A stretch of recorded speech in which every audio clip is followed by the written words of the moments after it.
உங்களுடைய அடுத்த படத்திற்காக காத்துக்கிட்டு இருக்கிறேங்க விஜய். அடிச்சு தூள் பண்ணிடுவோம், ஓகேங்களா? நாங்க ஆட்சியெல்லாம் நாங்க பாத்துக்கிறோம். எங்களுக்கு சூப்பர் தலைவர் ஸ்டாலின் நிற்கிறாரு, அவர் பாத்துக்கிறாரு. டெல்லி எடுத்து கெத்த அனுப்பாரு. அப்படி சுண்டுதான் கவர்னரா இருந்தாலும் சரி, பிரைம் மினிஸ்டரா இருந்தாலும் சரி, அதுதான் ஸ்டாலின். அதனால நாங்க இதை பாத்துக்கிறோம். நல்ல நல்ல படம் கொடுங்க, எனக்கு ரொம்ப பிடிங்க.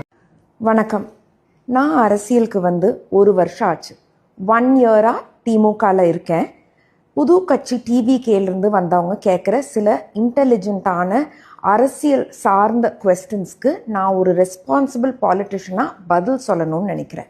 அவங்க கேட்ட ஃபஸ்ட்டு கேள்வி, நீங்கள் ஏன் இவ்வளோ குள்ளமாக இருக்கீங்க? சாரிங்க, என்னோடய ஹைட் 5'3" தான். நான் கொஞ்சம் வளர மறந்துட்டேன். அதனால உங்களுக்கு ஒரு 2 ஓட்டு சேர்ந்து வருதுன்னா ஐ எம் வெரி ஹாப்பி. 2வது கேள்வி, நீங்கள் ஏன் இவ்வளோ அசிங்கமாக இருக்கீங்க? சாரிங்க, நான் அழகாக பிறக்க மறந்துட்டேன். அதனால உங்களுக்கு ஒரு 2 ஓட்டு சேர்ந்து வருதுன்னா ஐ எம் வெரி ஹாப்பி. 3வது கேள்வி, நீங்கள் ஏன் உங்கள் அப்பா மாதிரி இருக்கீங்க?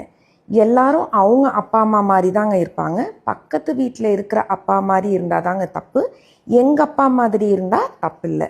4வது, ஜனநாயகன் ரிலீஸ் ஆகலைன்னா என்னை கொலை பண்ணிடுவீங்கன்னு சொன்னீங்க.